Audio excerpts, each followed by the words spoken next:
Being recorded. So you might remember that we introduced this framework during our convening in October, and you may have had a chance to review it since then in the form of the companion guide that we sent out after that call. Also during that last convening, we did some collaborative kind of working and learning and sharing around the first two elements, understand and engage. So this time, we'd like to do some similar work focusing on the last two elements, deliver and measure. What will be a little different this time around, though, is we'll mix it up a bit more. Last time, you might remember, we introduced all of the elements, and then we went through and did a series of activities. And as a result of your suggestions to our last Gizmo poll, so thank you for those of you who responded, we decided to mix it up a little bit. So we'll go over one element at a time and then engage you in activities around that element. So just a little more mixing. So about the framework as a quick review, and for people who were not able to join the October call, or for those of you who are new to your teams, you are looking now at what we call the project framework. We think of this as kind of a visual map of our work.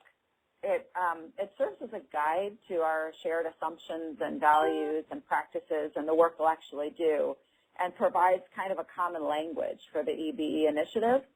We're using it now to organize technical support for the project, and we also hope that it'll be useful to the mentee states next year, and potentially useful communication devices for you as you recruit new partners. The framework has four elements. The first, understand, is about assessing the current state, setting goals, and creating a shared set of priorities or vision. The second, engage, is about being intentional about how we're partnering with business. As we've talked about this before, but it's common to engage business as customers, but increasingly we're engaging them in a wider variety of roles, including collaborating with us in solving important community problems. So today we'll walk through the last two elements, deliver and measure. And for those of you who are new to your teams, we did record the first web meeting where we went through the framework in some detail, so we can go ahead and send you a link to that after this meeting. So we've got quite a bit to cover, so we won't pause too long. And if you have any questions, go ahead and submit them using the chat box on the left, and Trace and Vince will be sure to monitor them, and then at the end we'll address them during Q&A. Okay, so delivering solutions. This image is from the post-earthquake and tsunami cleanup in Japan, and I thought it was a useful reminder that delivery can take lots of different shapes and forms. The concept, deliver, the concept is pretty straightforward, but we wanted to call out a few key aspects that might be particular to our context. And the first is the idea of delivering solutions, not just services. As some of you pointed out in your implementation plans and in previous web meetings, sometimes the most important thing you can do to solve a business partner's problem is not actually provide a service. It might be listening, contributing an idea, sharing a personal contact, or some other act. Sometimes the intelligence you can offer can help your business community make better decisions, LMI, for example. And that set of activities might be among the most useful things you can do.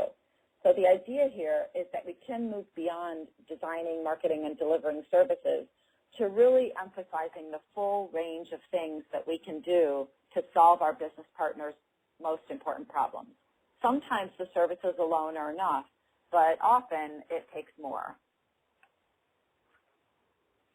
The second point we'd like to emphasize is the strategy component. In my small city of Portland, Oregon, for example, there are about 25,000 businesses. And in my small state, there are nearly 5 times that number. And there are also lots of, sometimes competing state and local policy priorities having to do with workforce development, education, economic development, entrepreneurship, and so on.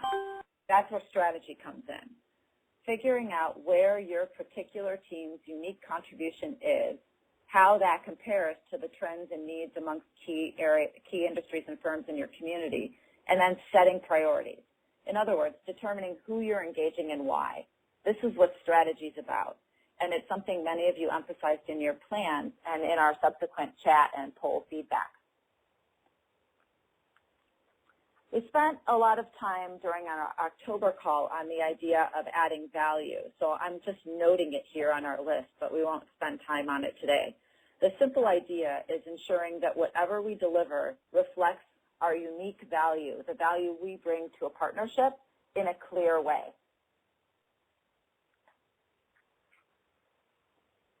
The next point we'd like to make has to do with the emphasis on communities as well as businesses. While the focus of the initiative is obviously on businesses, ultimately we're after more prosperous communities, communities with better businesses, better jobs, more skilled workers, and the rest of the virtuous spiral. This is important to remember because it is in the interactions with businesses we have the opportunity to cultivate them as partners and not just as customers. So remember, if there are any questions, go ahead and place them in the left-hand chat box so that we can get them answered as we move on. Okay, now we'll shift to our first activity. We'd like you to use the chat box below the screen to describe in 2 sentences or less an instance where you knew that you really delivered value to a firm or industry or to your community through business engagement.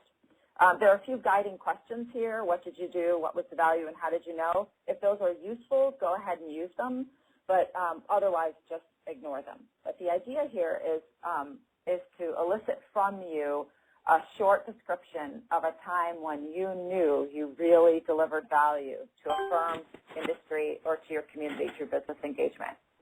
So we'll go ahead and give you a couple minutes to respond. And if you're in a group, you may want to talk about it with your partners. And if you're not, go ahead and respond individually.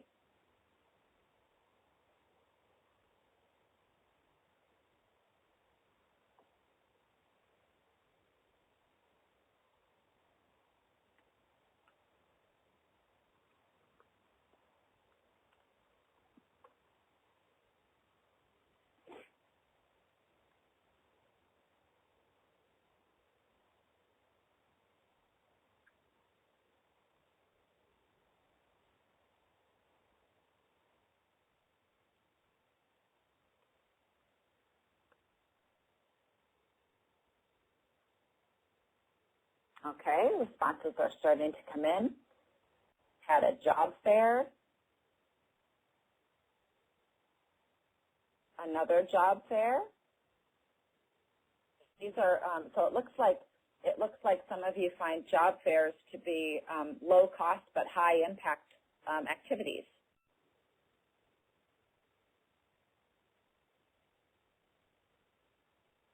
Sector strategies.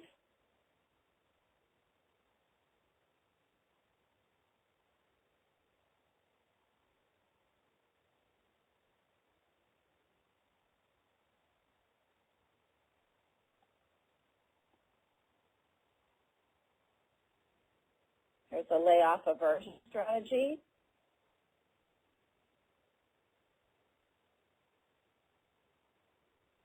And it looks like Montana has some hands-on interviews.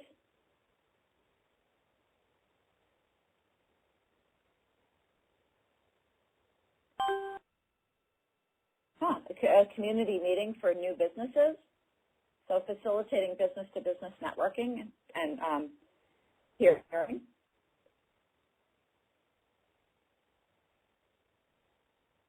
These are great examples.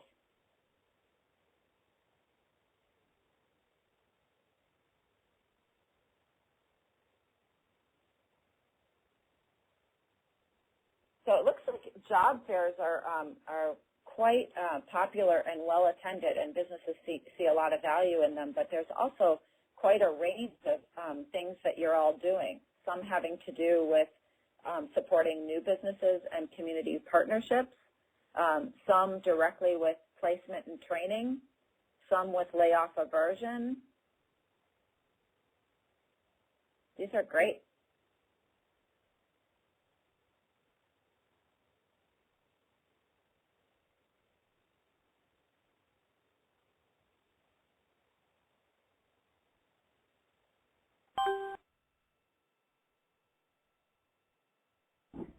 looks like people are still typing, so I'm going to give you a couple more minutes.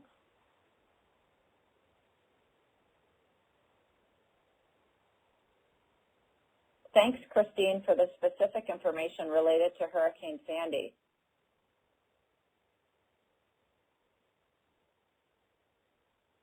I'm sure people will be interested in probably more detail about that. I expect you'll get a couple of emails after this call.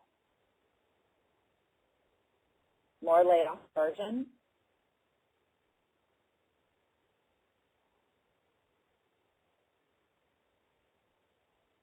This is great.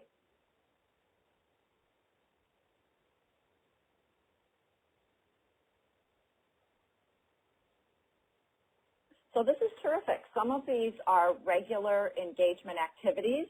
Others are specific responses to specific needs. It's a really good collection of examples. So we'll do one more minute.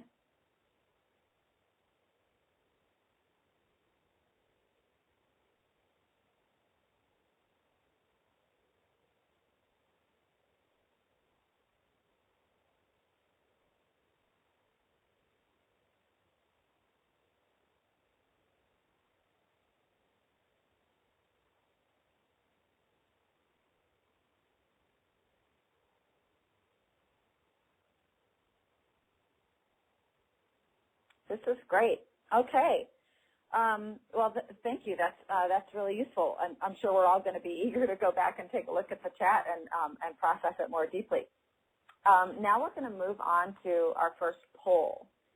In your implementation plans and during our October web meeting, lots of you indicated that you were changing your service offerings. So we'd like to get a sense of where you're focusing your efforts in terms of these changes. So here's the question. In thinking about program and service level changes you want to make over the life of the EBE initiative, which best reflects the primary focus of your efforts? And there's a poll that will move into the window. Oops. Uh-oh.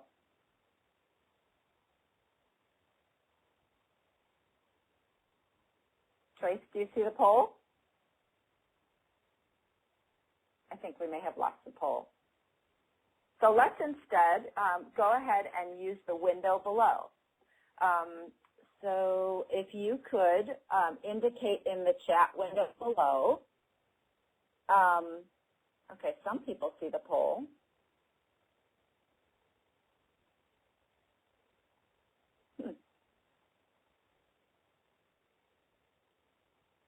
Okay, let's just go ahead and, oh great, okay, so people are answering. I don't see the poll, but apparently you do. So, so that's great. So go ahead and answer the poll, and we'll take a look at those responses after the fact.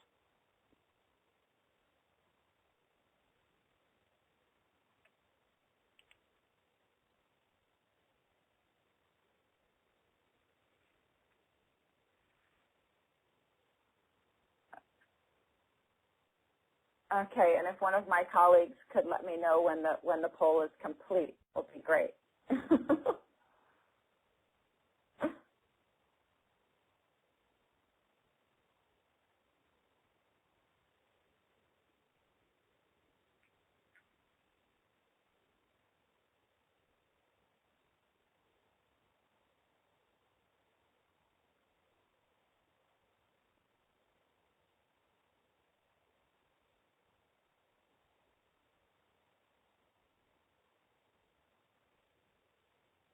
Okay, Vince, do you want to summarize the results of the poll?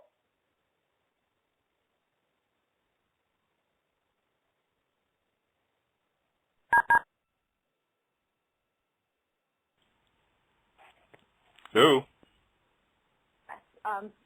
Vince or Ahmad, if you could just summarize quickly the results of the poll. Yes, I'm happy. I'm happy too.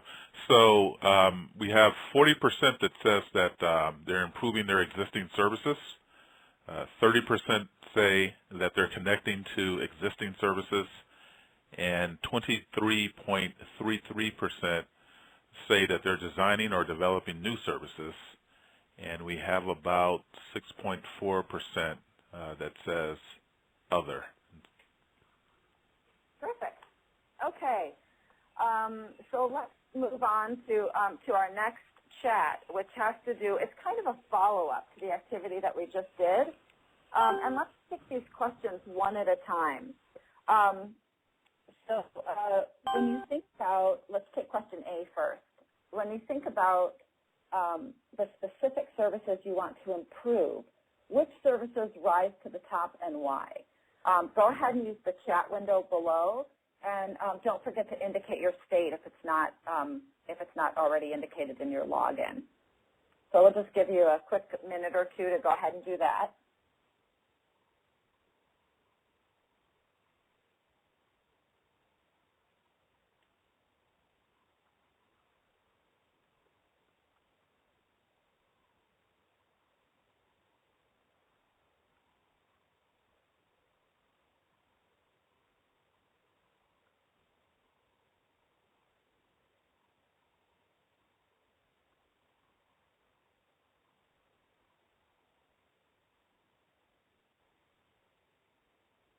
Okay, looks like people are just getting started typing, recording data on business visits. Oh, okay.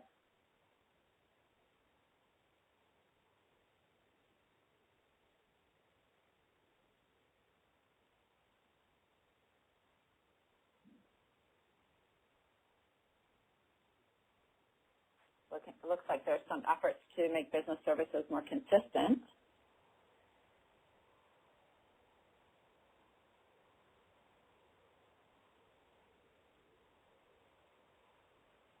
Identifying individual employer needs more specifically, streamlining and coordination,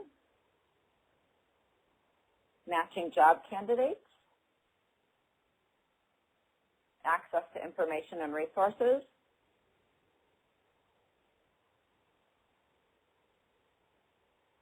okay, great.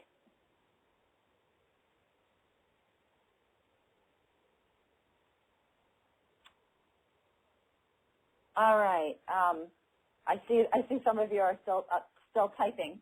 But we're going to move on to question B. What specific services are you seeking to redesign or develop from scratch, and why? So let's go ahead and respond to that question.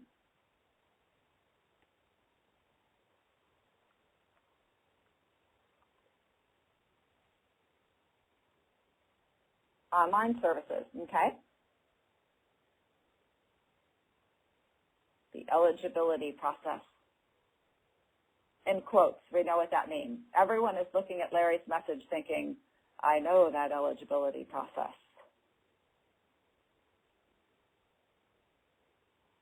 Employer online registration. Okay, these are good.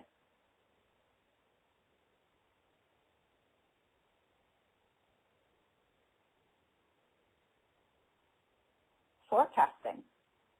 That's an interesting one.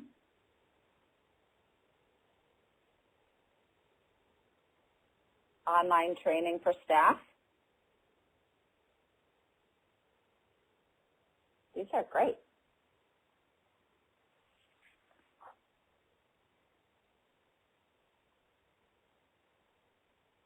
Okay, these are terrific. So I encourage those of you who are still typing to go ahead and finish up. We're going to skip C because we're running a little bit behind and move on to measurement. Okay. Measurement, specifically measuring results and documenting value. So I'm just going to give you a second to read it. There's a lot packed into these words. You've seen them before, but we're going to go over a few specific points that we wanted to pull out.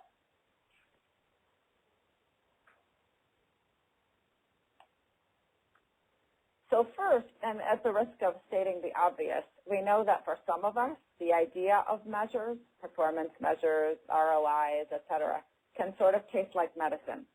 But let's look at some of the opportunities in measurement too, because there are quite a few of them. The first point to make is that we're talking about measuring value, not just counting activities. Measuring value is hard. If it were easy, we'd not still be talking about it. Counting activities matters because it's possible to measure the quality and value of discrete activities and then aggregate up. But the more difficult task is really getting at value in a deep way. Measuring value is rarely immediate. It often occurs over time. You might, for example, work with a firm to place a couple of interns, and then over time the interns might stay. They might turn out to help the firm in a profound way by introducing new technologies or bringing new ideas to the table.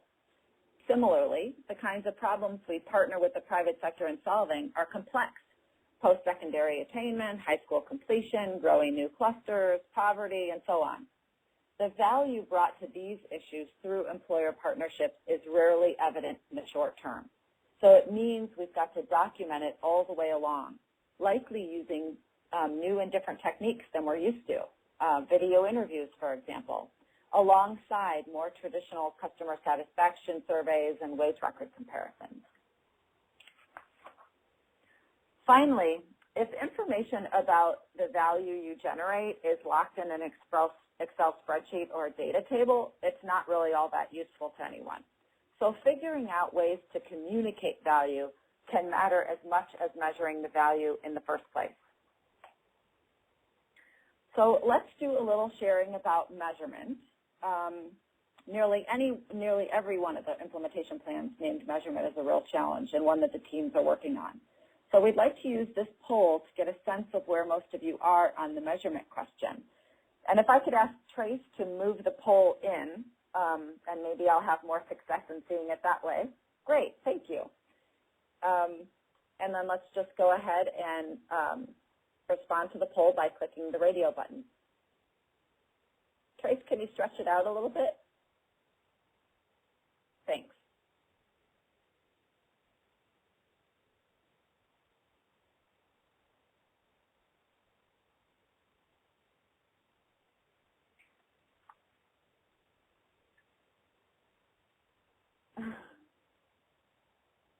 Okay, don't be shy. I know many of you have moved past the research stage based on your implementation plans.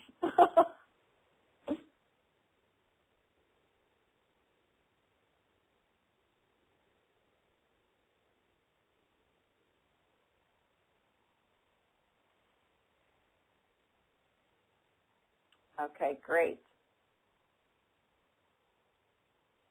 Okay. We'll give it another half minute or so. There we go.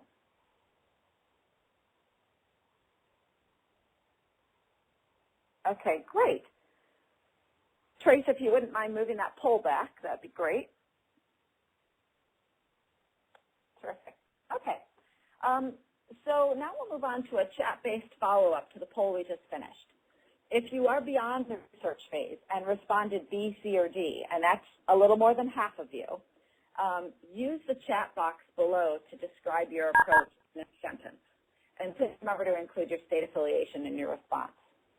So we'll give you a minute to respond now. Again, if you've gone beyond researching and have begun to identify metrics you'd like to use, please describe your approach in the chat box below in a single sentence.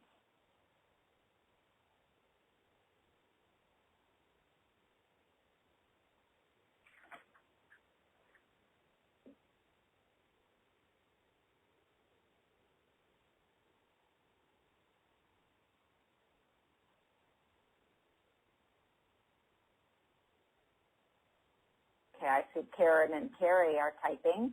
There should be a few more of you typing.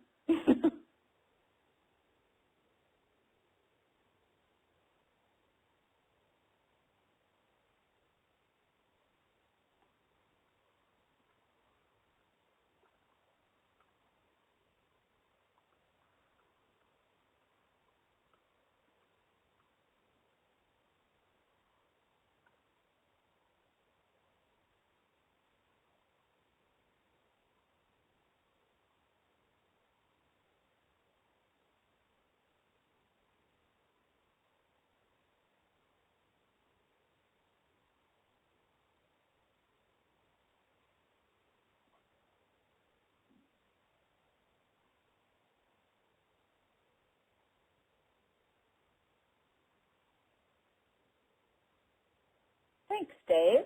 Okay. Number of consultations, follow-up services provided. So there's a nice list. They're all starting to come in now. Many of you seem to hit return at exactly the same time.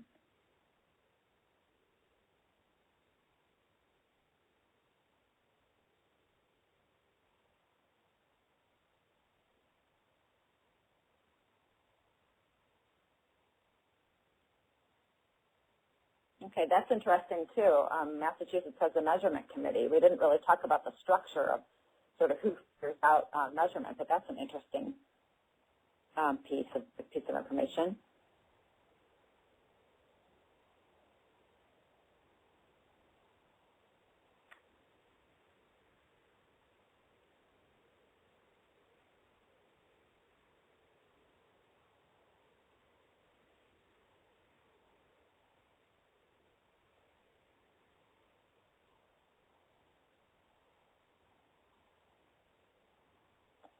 So Colorado is using a dashboard and has a performance work group.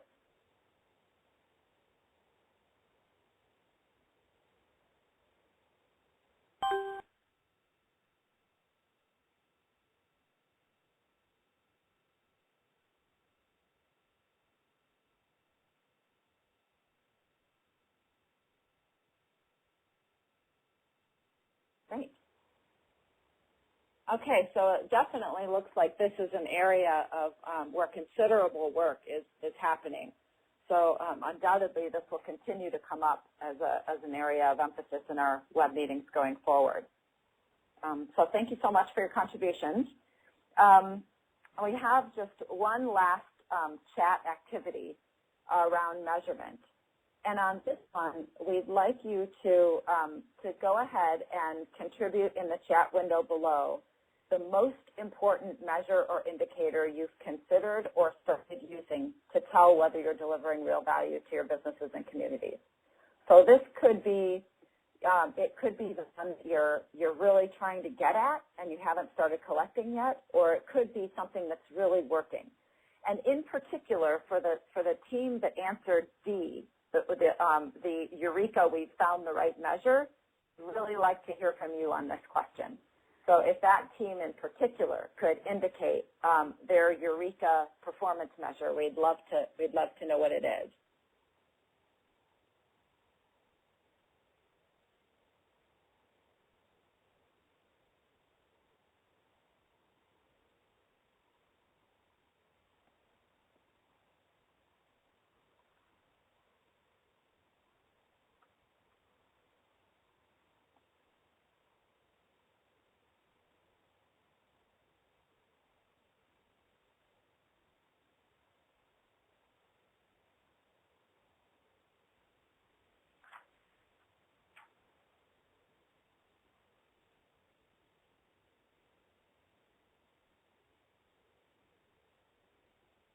So there's a huge emphasis here on employer satisfaction. So it looks like there's a lot of people that are trying to kind of dig deeply into that particular area.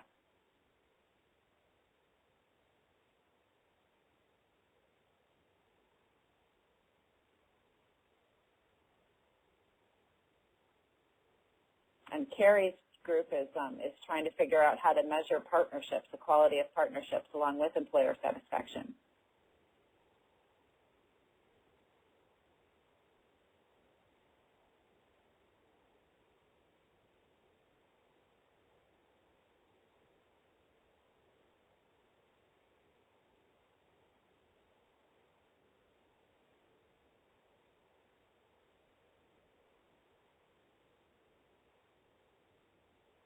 This is really rich information. There's very specific measures, like Cody contributed reduction of UI claim duration, and then there's people working on really complex ways to try and understand the quality of partnerships and the value that they deliver. And it looks like quite a few of you have the equivalent of performance or measurement committees working on these kinds of issues. So that may be an area to explore in the future as well. These are great responses. It looks like New Jersey's talent networks are collecting performance information on a qualitative basis, which is usually sort of a first step for trying to understand where the value is. So this is great.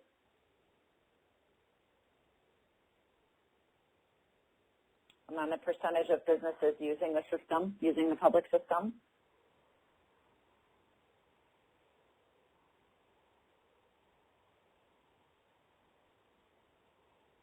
Okay, well, this is terrific. So I'll just give you another minute or so for people to go ahead and finish their answers. But just thank everybody. That was great. And as usual, I'm dying to sort of dig into the responses, but I'll have to hold myself back until we're through with the webinar. So thank you so much for hanging in there and for making such great contributions. It's quite likely that we'll be following up on specifics once we've had a chance to process all this information. So thanks in advance for that, too. And now I'm going to hand the floor back to our ETA colleagues to introduce Melanie Arthur. So again, thanks so much. Thanks, Kristen. This is Megan. I am just going to introduce Melanie with a few words and then hand it over to her. Ahmad gave her a very brief introduction earlier. She is a consultant with Greg Newton Associates who has spent her career working with the workforce system and in training. She has trained more than 50,000 public and nonprofit professionals across the country in more than 40 states. So many of you may have come across her and her work in your work in the system as well. Her work currently continues to target the workforce system and features outcomes that are demand-driven and aligned with economic development. She focuses on being responsive to customer needs and leading program performance efforts. And as part of that work, she has been working closely with a team of folks in ETA's regional offices on developing these fabulous BSR curriculum modules. They've all been developed based on experience, and so they should have some definite real-world value. And the training has also been delivered and tested amongst your colleagues, as well as facilitator guides. So we're very excited about this new curriculum, and I know we asked some of you to take a look at Module 2.4 ahead of time. If you had a minute to do that, you can feel free to ask Melanie some questions. Otherwise, I will turn it over to her to go through an overview and talk through more about how you can customize those modules. Melanie?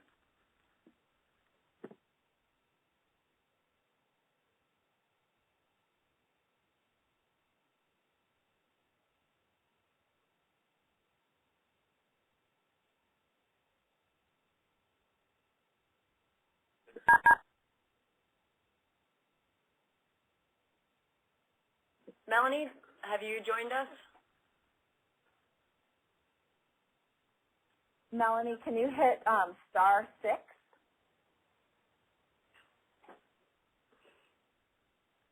I'm here. Can you hear me? Oh, Excellent. great. There you go. I was keeping you in anticipation. I'm so pleased to be here. I'm excited to see some old friends and colleagues' names in the participants and to meeting some new folks. I'm going to quickly do 3 things with my time this afternoon. I'm just going to do this brief overview slide. Then I'm going to provide an excerpt example of one of the training sessions, just a brief sample of some of the materials embedded in these training courses, and then discuss some resources and how to adapt and adopt the materials for your state, your business services, and maybe and more particularly your expanding business engagement initiatives. So I've had the great pleasure of putting together kind of all of my business staff training materials into kind of this national format. The curriculum has been separated into 13 training sessions.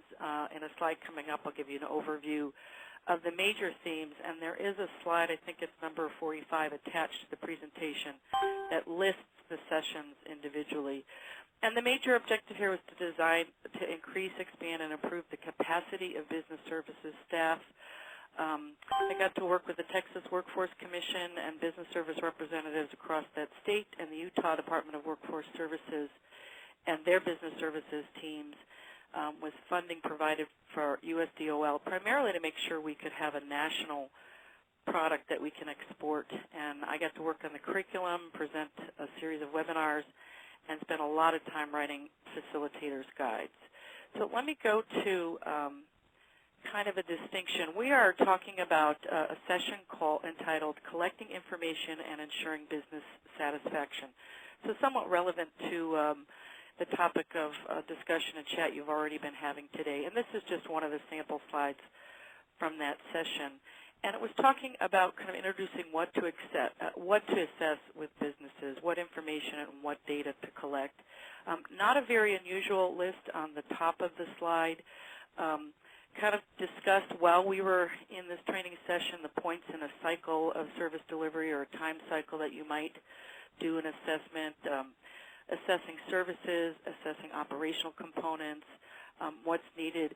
So the top list is maybe not an unusual list of the kinds of information that are collected or data that's collected, but we did spend some time distinguishing and talking about collecting information from non-customers as well. And this might be particularly useful when we're talking about expanding our customer base. Who are this group of businesses that are not customers? Do they know about us and not use us? Do they not know about us? Why don't they use us?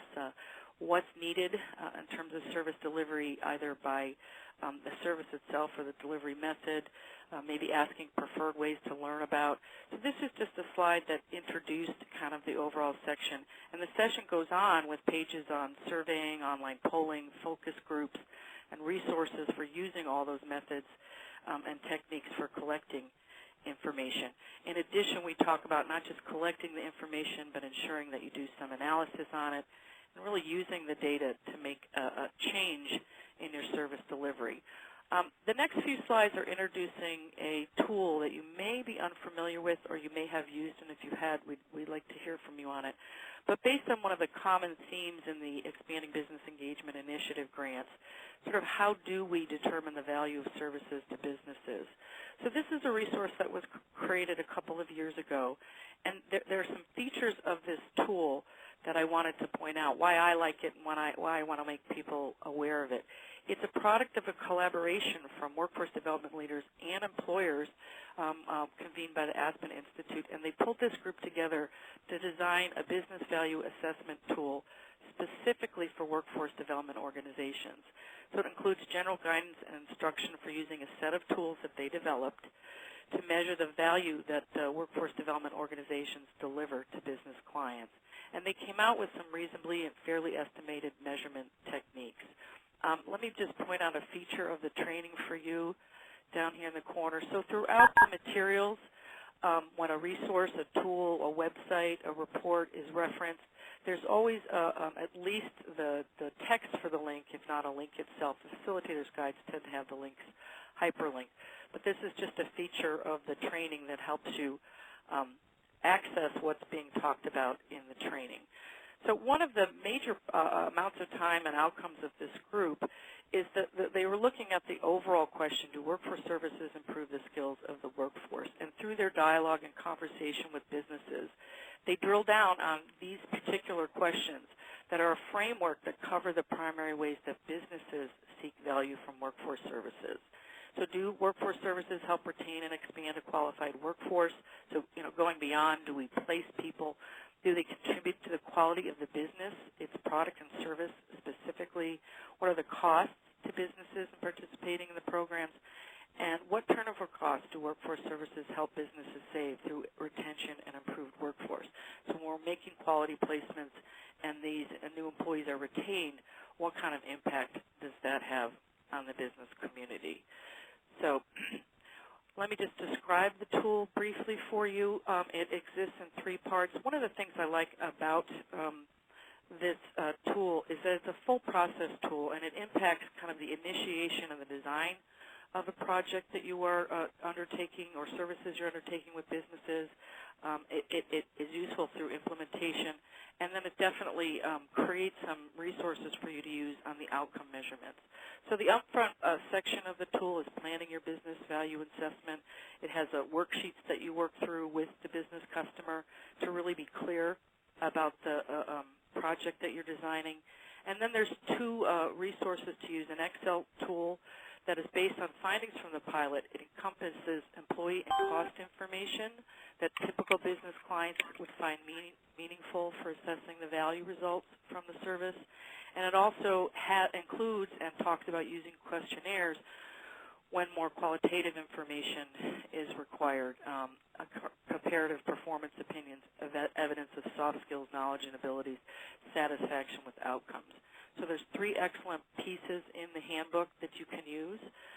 When you're starting to look for resources for assessing value, I recommend you take a look at this one. And let me just give you a sample based on their pilots. One of the pilots they ran with employers in manufacturing. And this is a sample of the outcomes that they could measure and report on and communicate based on using this value assessment. Retention was one of the key indicators. Services were linked to retention almost twice the company's current rate, and significant turnover costs were saved for manufacturing companies. Improved soft skills and communications, and supervisors' rating that their perceptions of the job and the overall work environment was improved. Job performance and productivity was looked at. Efficiency, math skills training was linked to improve scrap, on-time delivery, and efficiency rates. And soft skills and retention, employees in the career preparation courses were more likely to show flexibility, problem-solving, and confidence, and to retain employment longer than employees who did not attain the training. Significant turnover costs were saved. So I like imagining all of us being able to say about our work these kinds of specific indicators to the business community, and really having methods to do that. So as you're thinking about value assessments, you might want to take a look at this value assessment tool. Again, the link is listed at the bottom of each of those pages. So that's a very brief sample of one kind of 5 sequential slides in one training session among the 13. And we thought we would just select that as an example to give you kind of a more specific look into what's embedded in this, what I call vast collection of training materials. Let me provide just a little bit of overall information to you. I do know that the training topics have been published. I know they're in the companion guide on page 22. Specifically links to the webinars that were delivered are there. So as you are pursuing your decision and consideration of staff development specifically, you can use that list as a resource. The 4 overall topical areas were clarifying the roles and responsibilities for business services staff. And it's really a discussion of, are we in employer services, are we in business services, are we doing both, who's doing which, and how to describe those roles and responsibilities so that we can be clear about what the staff do. Sometimes they're a little bit in the one-size-fits-all, and they do kind of a full range of services. So this first 3 training modules really talk about roles and responsibilities. The second, and this may be very useful in relationship to our conversation today, is 4 sessions that talk about developing and aligning services with demand. For example, session 2.1 is specifically redefining business services based on business needs, and that's a webinar and some resources that you grantees may want to take a look at. There's then 3 more sessions focused on marketing and outreach strategies, and then still to come is a series of topical sessions on demand-driven workforce development. So that's an overview of the topics. And now I want to give you some detail on the resources. The package that this project entailed includes PowerPoint slides for the 13 different sessions, facilitators guides for each of the sessions. 10 of the sessions were recorded as webinars, and those webinars are available. And 3 of the sessions, because they have to be very highly customized for delivery, exist as templates. And then we produce an overall instructional webinar that walks you through the project, the resources, and how you take these resources and edit and adjust and adopt and customize them for your needs. And then there's also transcripts available. Let me just say a little bit more about the webinars. They were recorded as a method of getting the information down, but they're not your typical training webinars. They kind of featured lecture format because there was an extensive amount of information that we wanted to get recorded. They are usable for direct presentation, but they may be more useful as kind of a train-the-trainer resource to help those of you that will be training or your staff that are going to be training and using these materials to better understand the content. Let me tell you a little bit more detail about the facilitators guides. These might be kind of the most unique tool in the project. All sessions include materials that go well beyond your classic 60 to 75-minute webinar. Each of the PowerPoint slide decks are probably 45 and counting. So each of the facilitators guides has slide-by-slide presentation notes with recommendations on edits that you might want to make on each individual slide.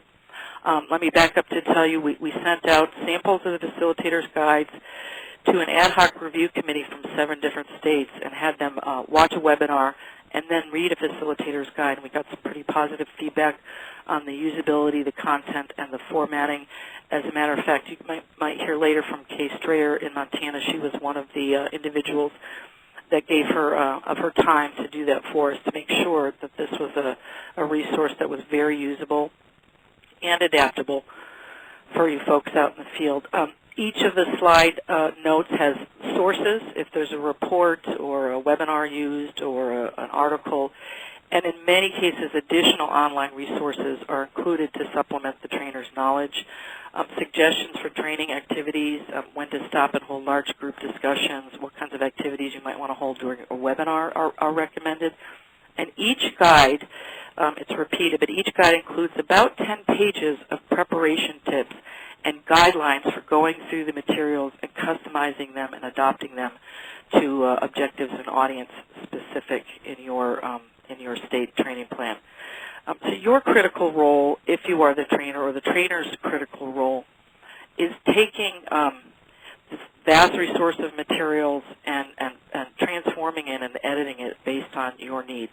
So what you're getting, the existing materials, are a very large amount of information. I would never, as a trainer, put 45 pages of slides in a presentation that was only intended for about 60, 75 minutes.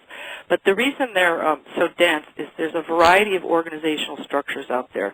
Some of you have business service representatives working for boards and their high-level macro functions, and some of you have employer service reps, primarily handling labor exchange and recruitment activities.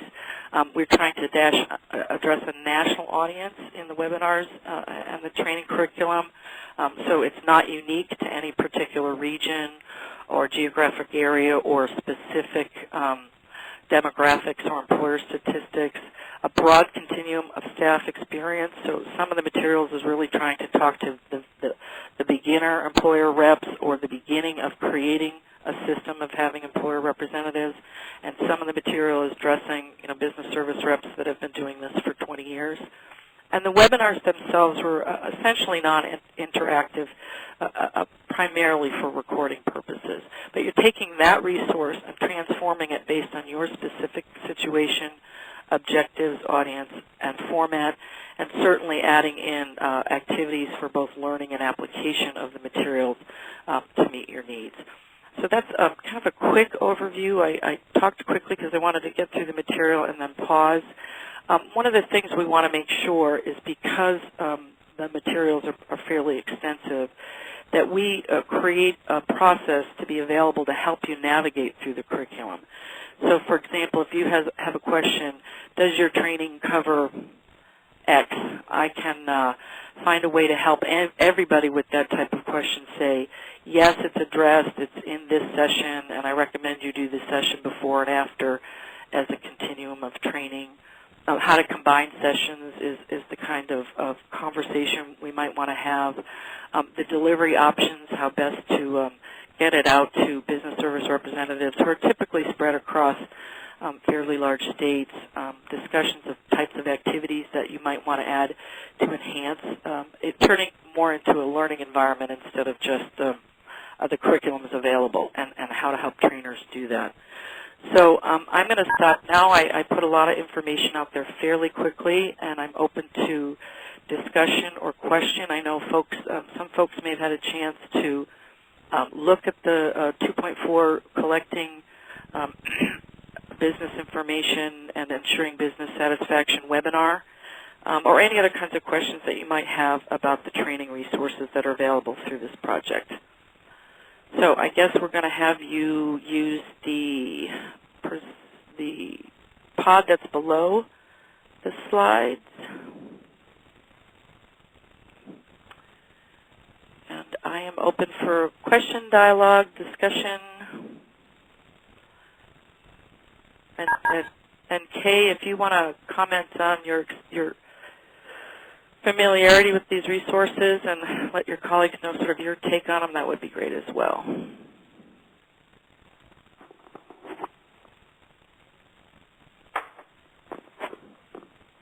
I know Rosanna Smith from the Region 4 Dallas office is here, and Rosanna, feel free to also add any information, comment to the dialogue. Okay, so do you folks want me to take these as is, or are we collecting them? You can pick a few out, Melanie, Okay. that you'd like to comment on. Okay. Norca, you had asked the question, will there be access to Melanie's training at the Institute? And we've certainly been talking to Melanie about incorporating the training components in some way, shape, or form at the Institute. We're still fleshing out details about what that might look like, but we know how valuable of a resource it is, and we're certainly trying to do that. Yeah, and then this is Jonathan. Just to keep following up with Karen and Kay's question, these training modules, BSR training modules, are available online, and they're on the new, businessengagement.workforce.31.org. They're there. Some of them are still being uploaded and finalized, but they're free to use, and we encourage you to check them out at your own availability. So Jen's just typed in the specific. Most of you know this website is being upgraded based on its ongoing usefulness to you. At this point, the links to the webinars are available. I think within the next maybe week, the facilitators' guides will also, and PowerPoint slides will be added. And all of these materials can be edited in any way, shape, or form that you folks find useful to you. So there's no cost to use them. The PowerPoint slides now are in the exact order that you might have seen them in a webinar, but they can be edited, deleted, added to, slides inserted or taken out. So if you start at businessengagement.workforce3.1.org, I'm sure the webinars are up already. And I do believe I was told that they're going to, on the top navigation, have a bucket called training materials where all of this package and the other pre-existing training materials, because there's lots on there already that you might want to check out, is available.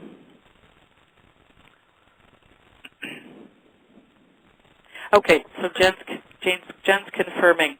Any other questions on the webinar itself? You can add to the participant questions, and we'll have them followed up with at the end. If I can answer anything for you, let me know.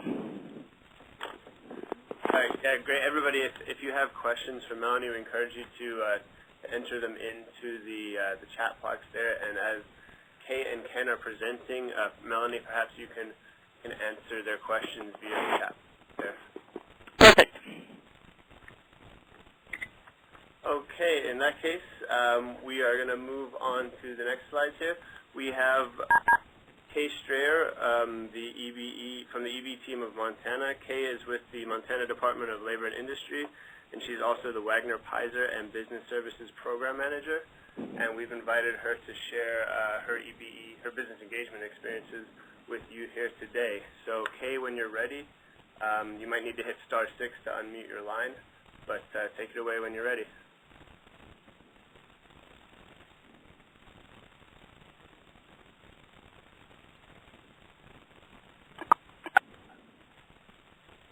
You there, Kay?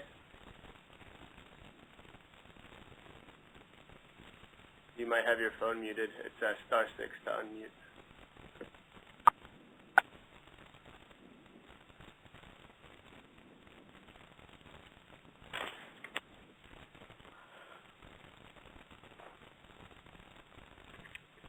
Hi, this is Kay Strayer. Can you hear me? Yes. Yes, Hey, Kay. yay. Okay, I guess we can't do it hands-free. I'm sorry. All right. Well, great. Well, thank you so much for inviting me and to participate on this call today. And I highly endorse the modules that Melanie has created, working with, I think, Iowa and Texas. I found them, I was completely blown away. I think that they're an excellent resource. They're very detailed and just great modules. So we're really looking forward to having all of our staff in Montana go through the modules as they become available. I just wanted to let you know our EBE team has been involved in this, anybody that was available. We have here in the room with me Mike Cooney. He's with the Montana Department of Labor and Industry. He's the Workforce Services Administrator. Also on the call is Marilyn Oman. She's a manager for 3 of our one-stop centers, so she's very busy. Kari Martel, she's a business services representative in one of our one-stop centers, and she is on the Business Services Committee. She represents one of the 5 geographic regions in Montana.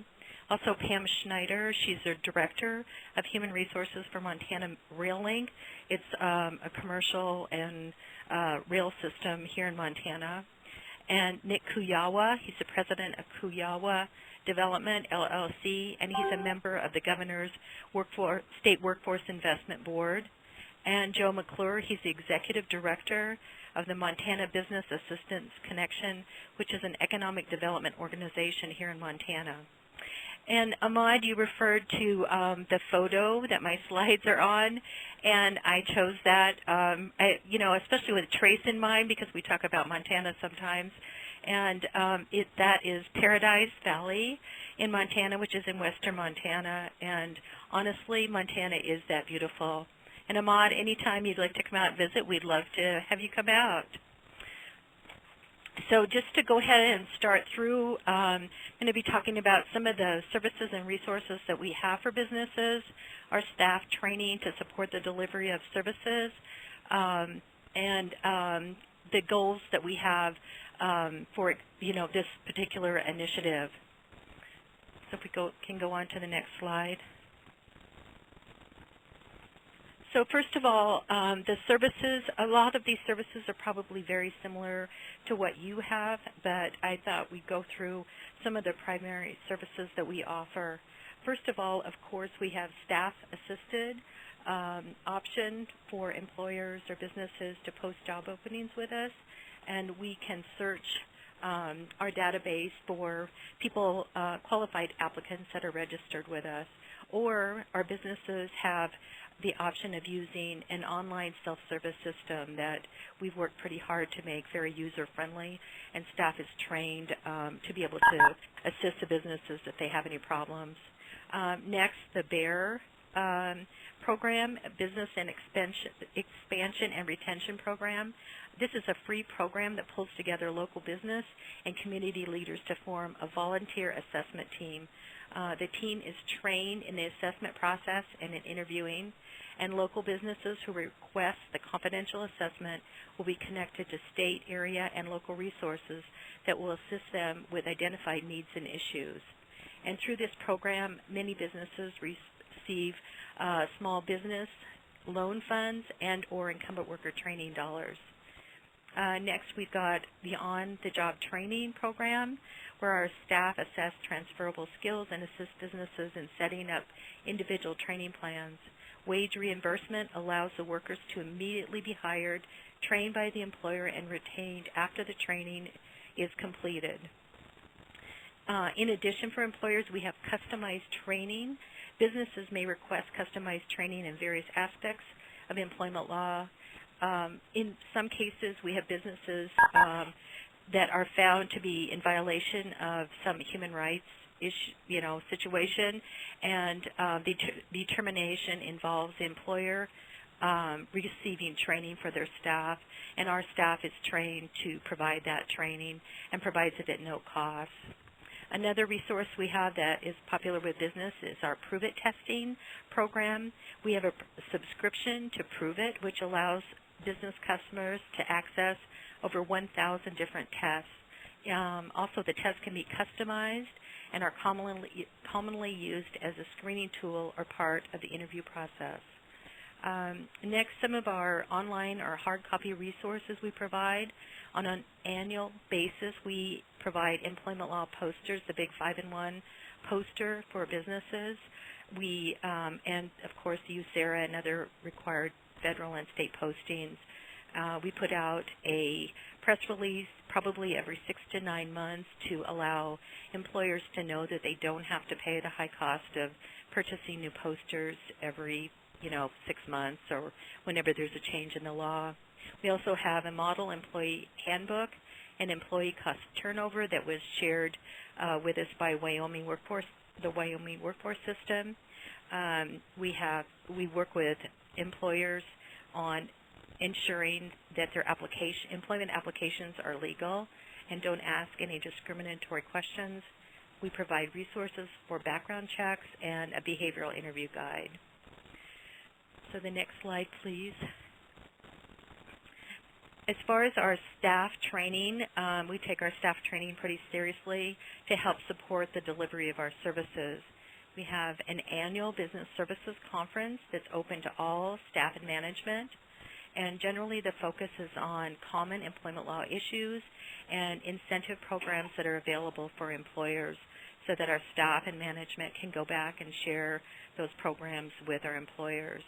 Also, we have ongoing training webinars on hot topics such as creating non-discriminatory employment applications, how to conduct background checks, how to use various resources.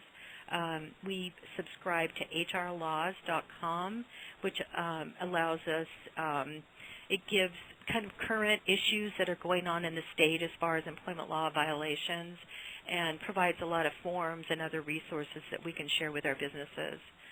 Also, as far as ongoing training, staff can look at areas where they might want to increase their effectiveness in their service to employers and request training that they've investigated and found might be helpful for them.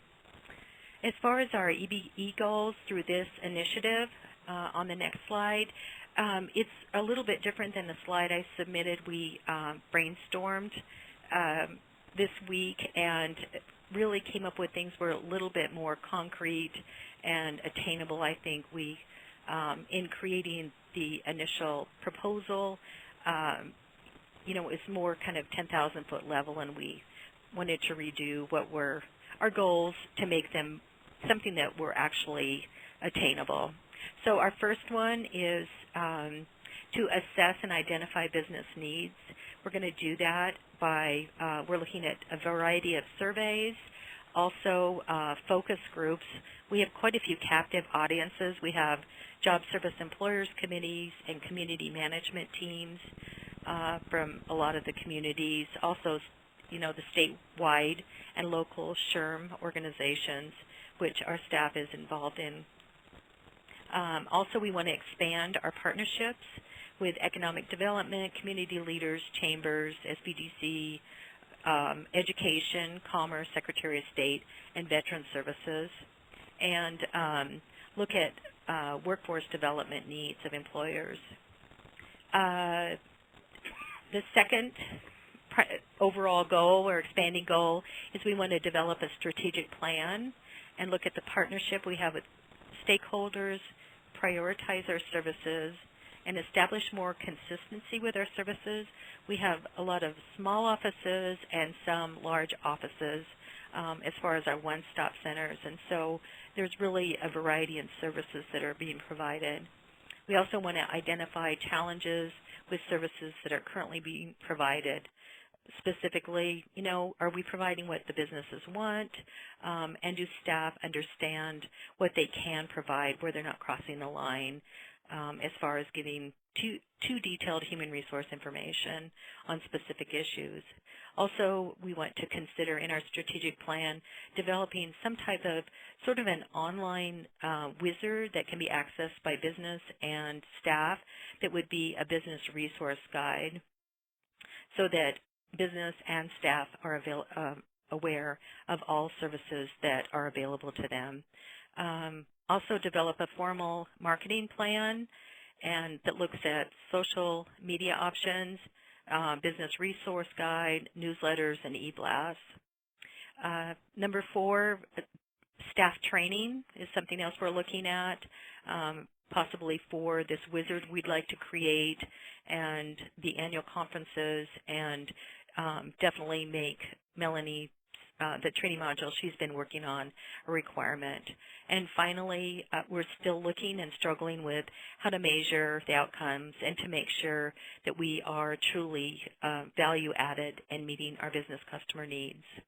So that's all I had.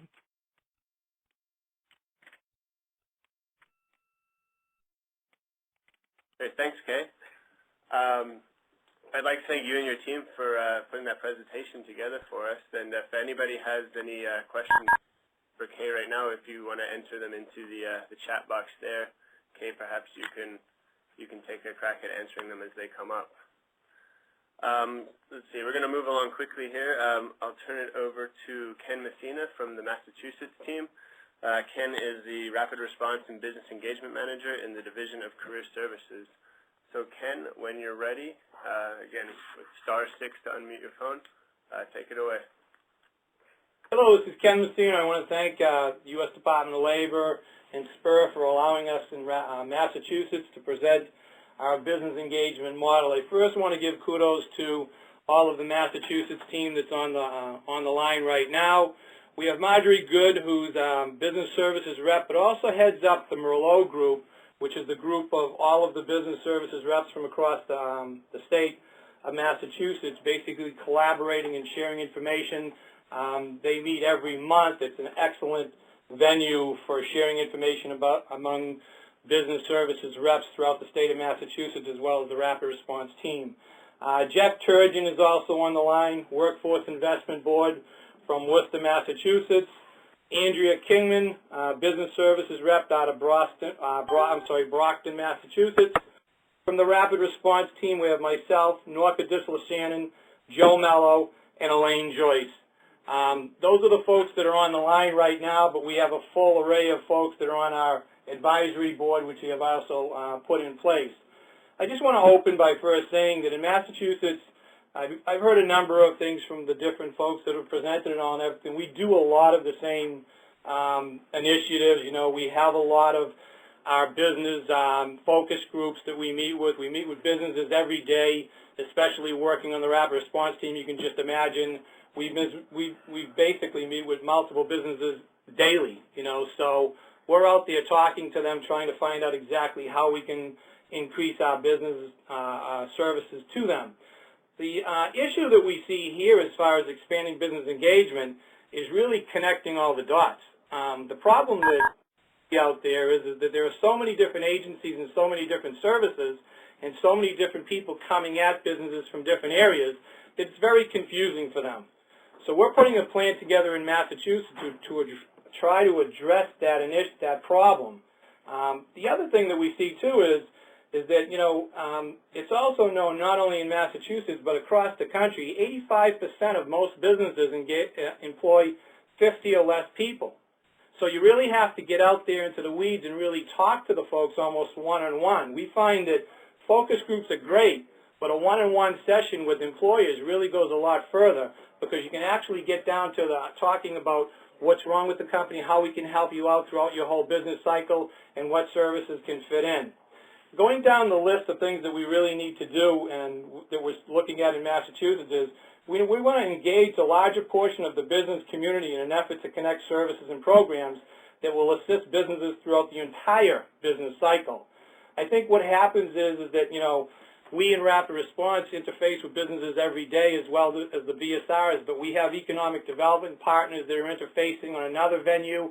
We have other folks from education and other folks that are interfacing with businesses, all different types of times throughout the business cycle. How do we pull that together and make it more consistent and make it not look choppy and piecemeal? We want to really pull it together so it's one consistent program so that we can actually help businesses with a number of different services, because through my experience anyway, you can talk to a business about one particular item that might be an issue with them right now, but if you have the tools available to you and you understand the programs, you can actually address more issues that a business might not even know that they have. So building communications and collaborations among agencies that offer business and education services. We want to build a process that allows business services providers to have one system, or a system that at least will interface with all business service providers, that would capture all services that are and have been provided to a particular business. So when we're going out to a company, we don't want to be cut short and not know that they're actually receiving a service from another agency.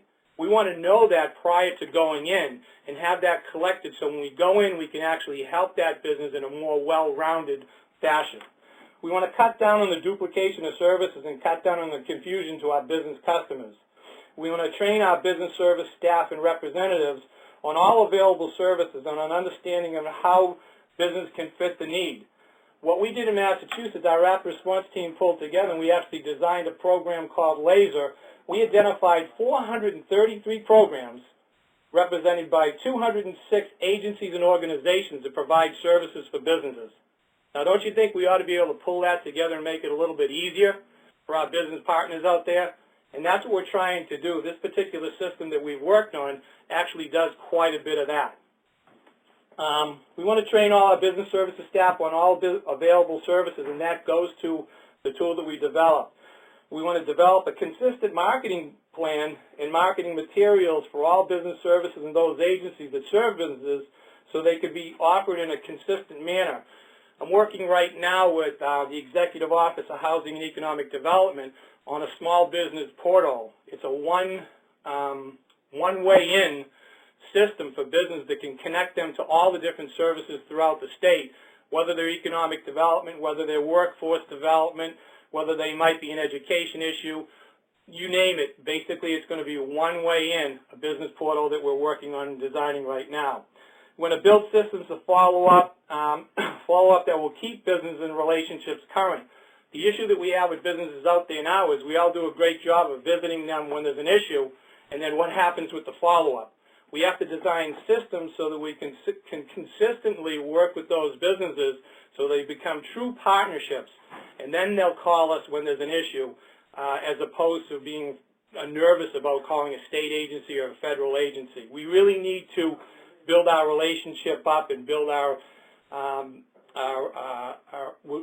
we just need to build our relationship up a lot better than it has been, I would say, so the businesses feel more comfortable calling us when there's an issue. Develop metrics so that we can show the return on investment, business employment gains due to EBE programs, unemployment funds being saved during layoff aversion strategies, etc. Again, dashboarding, I've heard that before. We do that as well in Massachusetts. I think what hasn't been emphasized enough, though, is the work with rapid response up front. You can't put a price tag on all the businesses that we meet with before a layoff occurs. I heard a lot of people talk about job fairs. Not too many talk about the job fairs that happen on site before the layoff happens. There's nothing like matching a company that needs some quality employees with a company that's having a layoff that might be doing the same thing before the layoff even happens, and bang, there you go. Okay, so now getting to what we're going to do and how we're going to do it. That's the chart that you see right up front right now as far as the flow chart. What we decided we wanted to do is we wanted to launch our business engagement program, but we didn't want to, let's say, invite all the business partners in until we got our act together.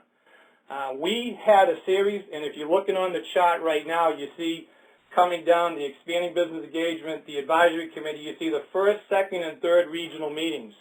We held 3 regional meetings across the state of Massachusetts, and we did that on purpose to try and cross over different regional borders, whether it be WIBs or workforce investment areas, whichever you might, whichever way.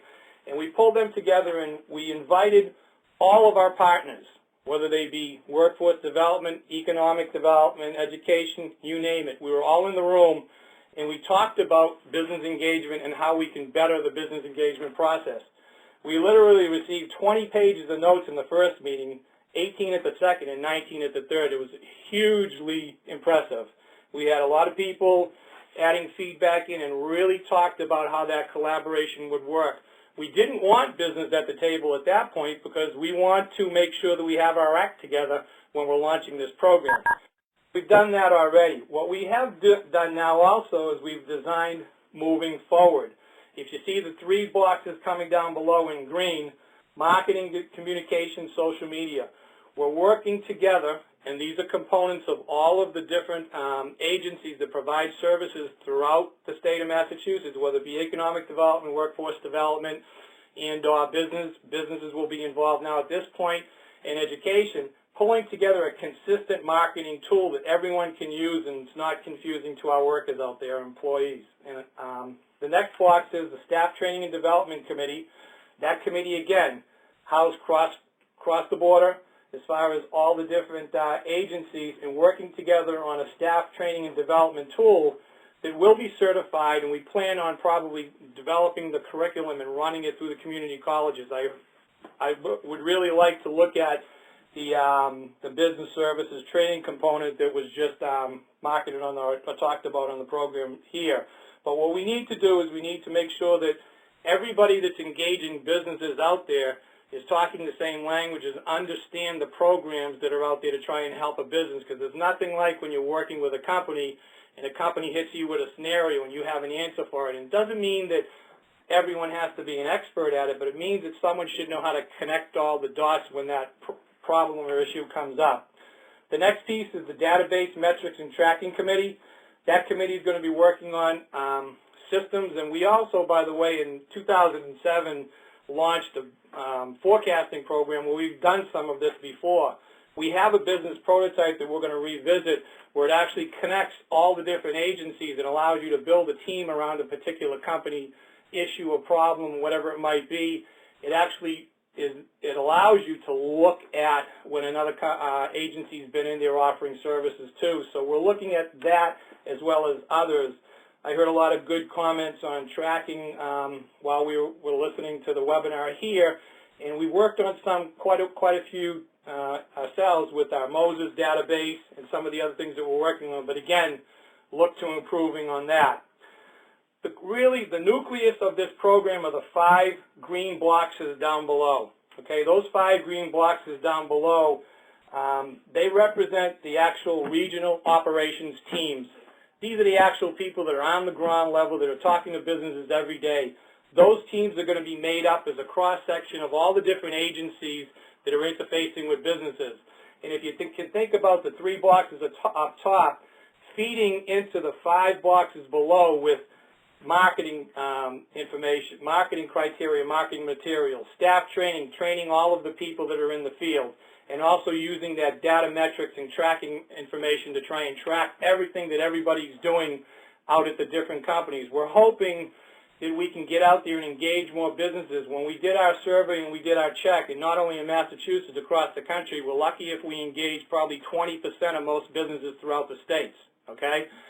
We need to get out there more and engage more businesses and offer more services so that we can help them and offer more follow-up as well. The only way that we can possibly do that is everyone working together. Some of the issues that we see right up front is the territorialisms that come with a lot of the different programs and agencies that are out there, and we can understand some of that has to be. I actually just worked on bringing a company into Massachusetts, and there's a lot of confidential information that you have to hold on to when you're doing that. But there are times through the process when you can share that information and get others involved. So we're really looking at those 5 teams right across the bottom being the nucleus of our program.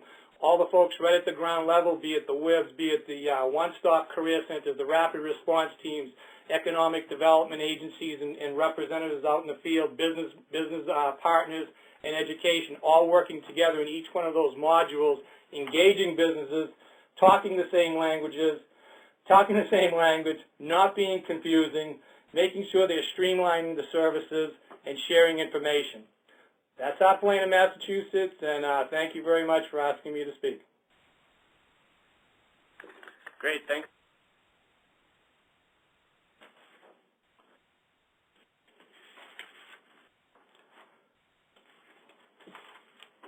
I don't know what happened.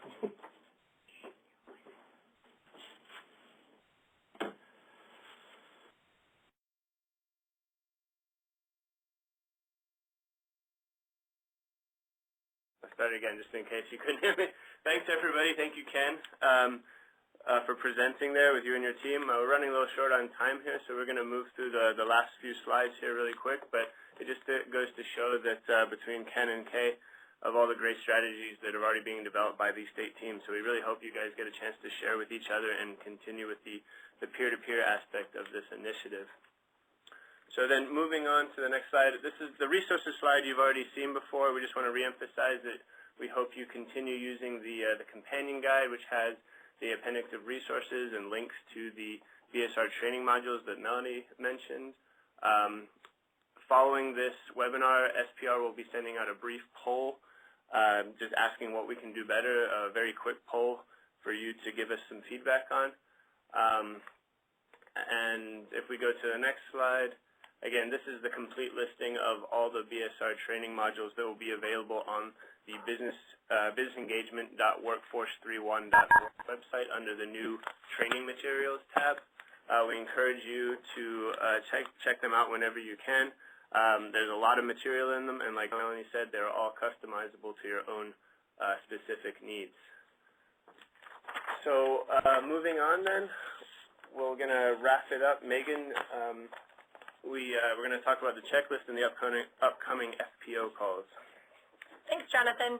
So really quick, again, because I know we're running short on time, you guys got an email from me with your FPO and state grantee call schedule.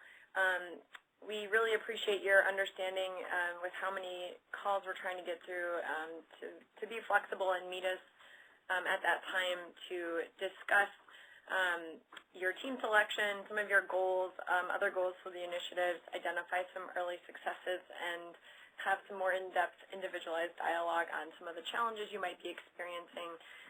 So it's only required that the primary contacts for the grant attend the call. You can feel free to invite other team members if you think it's necessary. And we have also extended the invitation to your state FPOs from the regional offices to listen in as well if they're available. These invitations have been sent out, and we look forward to speaking with you either next week or the week after. And with that, I'll turn it back over to Jonathan to speak about the last item on today's call. Well, really quick, in that there's a download pod up on your screen. Here's the checklist that we were referring to. Take the time to download it from that download pod. If you have any problems with it, let us know and we'll send it to you as an email attachment. Yeah, so the checklist there, it's designed to help with these upcoming FPO calls. We see it as sort of a framework, for lack of a better word, to guide to put a sort of common feel around these calls as we have them with the state teams, but they are designed to be, like Megan says, a chance for you to give us some individualized feedback. In the checklist, there's a few questions that speak to sort of the level of leadership you have on your teams and the many different members and areas that they'll be coming from, as well as leading into sort of the analysis we've done of the feedback you've given us so far about the various sectors and areas that you want to focus on from your specific team. So we hope you take a chance to take a moment to fill it out and think on these questions before the FPO calls, because it will really help them go smoothly and be very productive. Okay, so then moving on to the last section of our presentation today, it will be next steps. I know some of you are asking about if we have a date for the Institute, which we currently do not have a date for the Institute. We are still working through that approval process, and when we do have a firm date and a firm path forward for that, we will let you know, so you won't have to be doing any more tentative booking. But what we do want to do in the interim, this will be the last full group meeting before Christmas. Of course, we'll be following up with the FPO calls.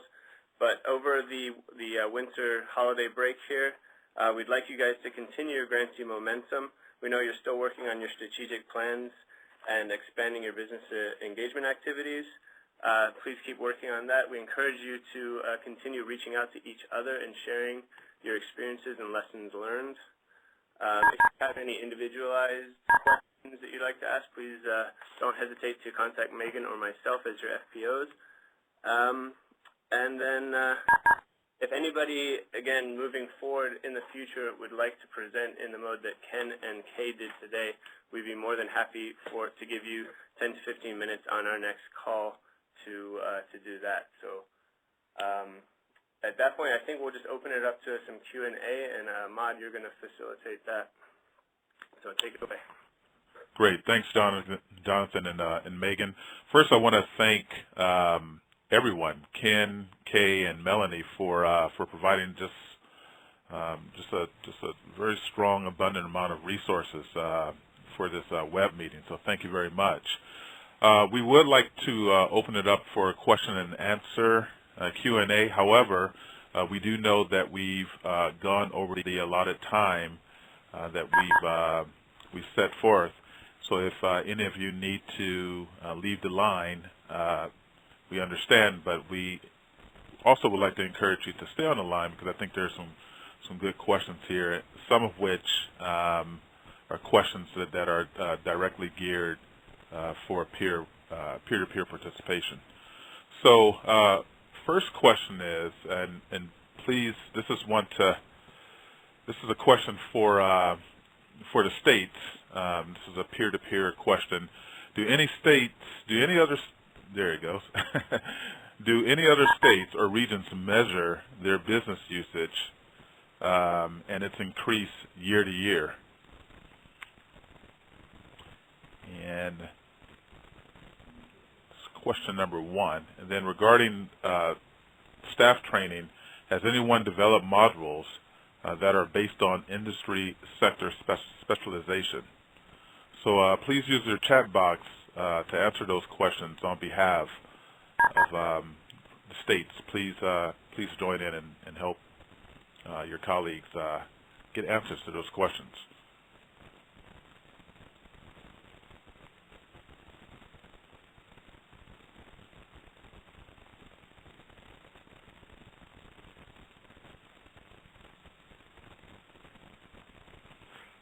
See.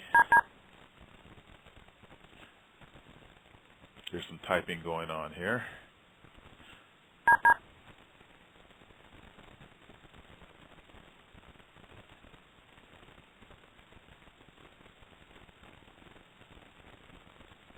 says, could you clarify business usage? That's what Karen Hoops is saying. Are you speaking of the number of businesses with which we engage? That's a good question. I actually do not know who put that question out there, but Karen, if you can take a shot at it and answer it to the best of your knowledge, how you see it, that would be great.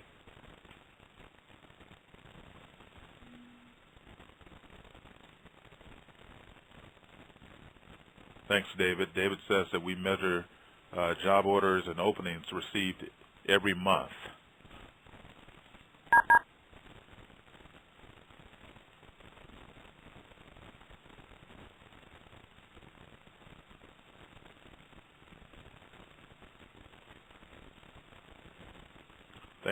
Thanks, Kay. Yes, Workforce 3.1 is just a great resource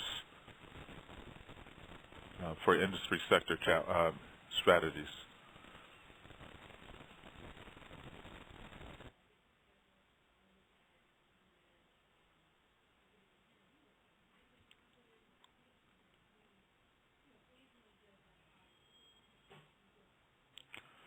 So Maryland says that Montana measures the number of business resource services recorded by staff through their system. Thank you.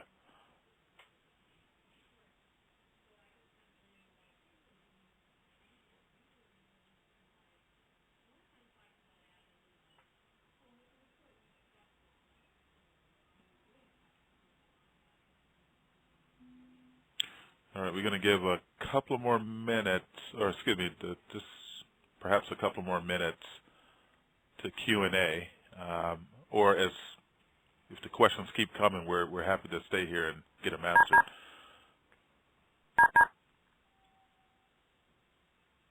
Ken says that they've developed a layoff aversion tracking product. And I'm sure there's some people out there would love to learn more about that. So thank you.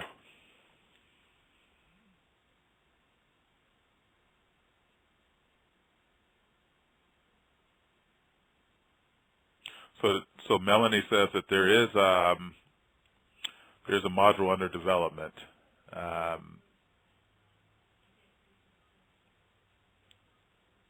This will review approaches to target industries, including sector strategies. And it will be completed before the end of the month, so stay tuned.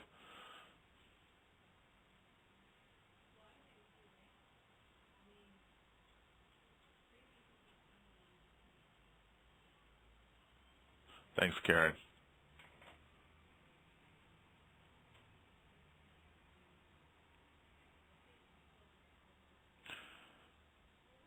Well, okay, it appears as though the answers have stopped coming through at the pace that they were. So, yep. So we're going to assume that that you've all provided your answers to some of those questions, and I want to thank you very much. And really, that's what this is about: is really counting on each other to have some of these questions answered. And so we can encourage you to touch bases and always find ways to seek answers through each other on this, through peer-to-peer. So anyhow, I believe that this is it. So we want to thank, once again, all of the participants in the web meeting, and also thank our partners at DOL, Megan and Jonathan and Gina and Jen and just the whole team there. Really appreciate your participation today as well. And so we will take this information and compile it and get it back to you very shortly. And so once again, thank you very much and happy holidays.